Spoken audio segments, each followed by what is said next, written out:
A divorced single mother's warning, a tale of pride and consequences. The night was still, as if the world held its breath in anticipation. In the dim glow of a table lamp, Angela sat motionless, the quiet ticking of the clock amplifying her loneliness. Her gaze was fixed on a photo frame, a snapshot of what once was.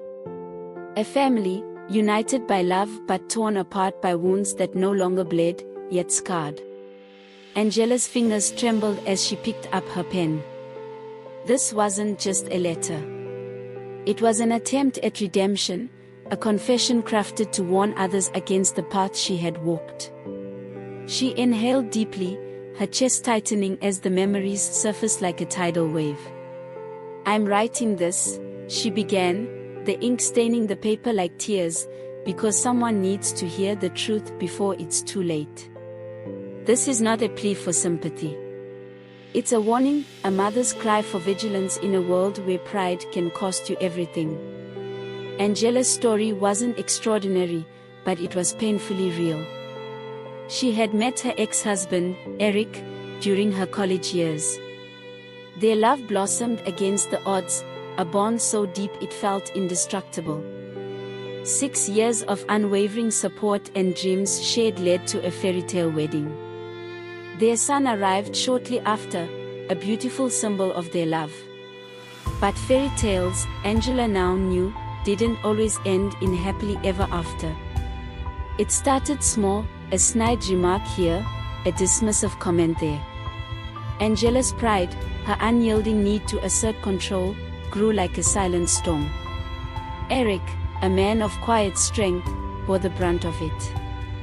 His temper would flare, but it was fleeting. Angela, however, let her indignation fester, turning disagreements into wars. "I thought being strong meant never bending," she wrote. "I thought compromise made me weak. I didn't realize how wrong I was until I had nothing left to lose." Every argument became an opportunity to storm out, her suitcase packed with more than clothes. It carried her silent demands for Eric to beg her to stay. And he did, every single time, until he didn't. Angela vividly remembered the night that changed everything. The argument began with a misplaced comment about finances. Words escalated into shouting. Her accusations cut deep, and for the first time, Eric lost control. His hand struck her face, a fleeting moment of anger that left both of them horrified. He begged for forgiveness, tears streaming down his face, his remorse palpable. But Angela seized the opportunity to wield her victimhood.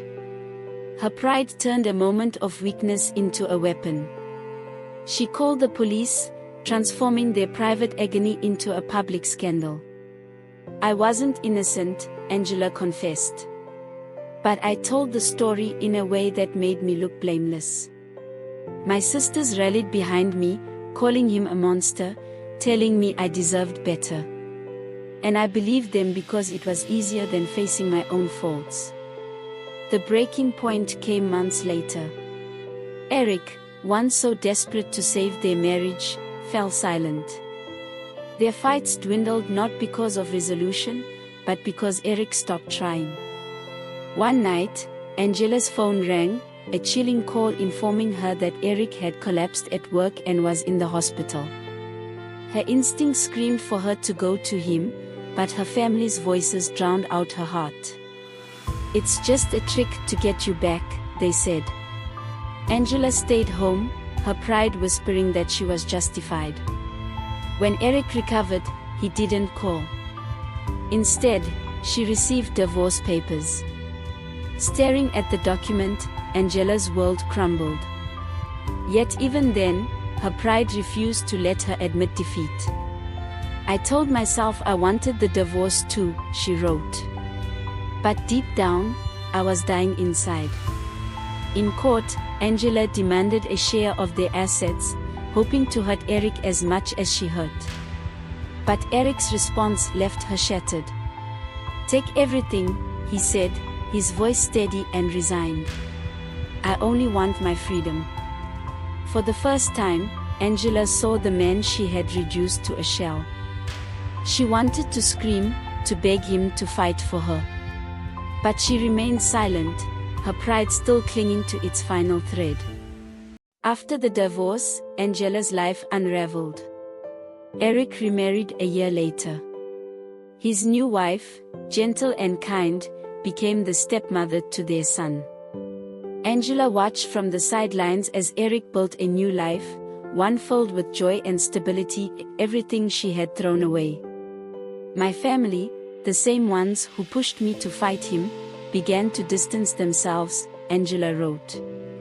The whispers started, she should have tried harder, she ruined her own life. And they were right. Angela's son, now 8, began to ask questions. "Why aren't you and Daddy together?"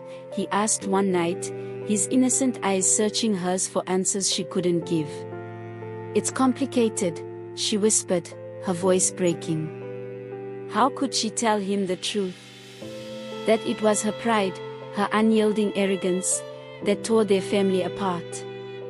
The clock struck midnight as Angela's pen came to a halt. The room felt colder, the silence heavier. She folded the letter carefully, placing it on her desk, a testament to her mistakes. As she stared at it, she whispered into the void, her voice trembling. "Sometimes, it's not the man's fault at all. It's your pride, and the people you allowed to advise you. So be wise and vigilant in your marriage." Angela's warning was not just to others but also to herself, a plea to never forget the lessons learned at such a heavy cost. She prayed that her story would save even one person from the abyss that had swallowed her whole. The night deepened, and Angela sat in the quiet shadows of her past, hoping that her words, written with ink and tears, would echo far beyond her small, empty room.